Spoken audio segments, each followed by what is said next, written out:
Hollande, l'homme de toutes les unes, aujourd'hui, des quotidiens aux hebdos. Quand François rencontre François, ça envahit la presse nationale et pour cause, le chef de l'État rencontre le pape aujourd'hui pour la première fois et les enjeux sont d'envergure.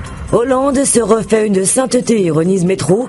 Selon le gratuit, cette audience privée prend des allures de réconciliation, notamment après la loi sur le mariage pour tous ou encore le débat sur la fin de vie.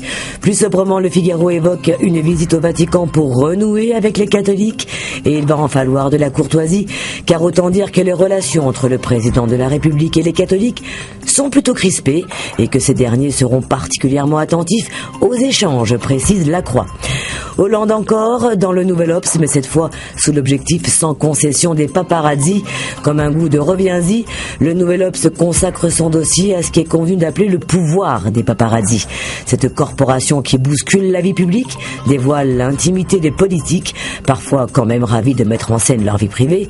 Mais pour l'hebdomadaire, avec l'affaire Gaillet, la traque a franchi un nouveau cap. Julie Gaillet qui risque d'avoir du mal à conquérir le cœur des Français, si l'on en juge la une d'aujourd'hui en France, qui s'appuie sur un sondage montrant que les Français ne veulent plus de première dame. François Hollande toujours, à la une de Marianne qui dénonce les vraies liaisons dangereuses du président, celles avec le MEDEF en particulier. Pour Marianne, ça ne fait pas un pli, Hollande a cocufié le socialisme et trompé la gauche. Alors, s'il y a un virage à ne pas rater, pour Hollande, c'est bien celui de son premier test international, selon les Échos, car c'est aujourd'hui que l'agence Moody's doit rendre son verdict sur la note de la France, et c'est également aujourd'hui que les ministres de l'économie et des Affaires étrangères se rendent à Davos pour promouvoir le pacte de responsabilité. Attention à la marche, monsieur Hollande, parce que pour votre ministre de l'Intérieur, les premières difficultés arrivent, commente Le Monde, qui note qu'après l'affaire Dieudonné, Manuel Valls enregistre sa première baisse significative de popularité dans les sondages.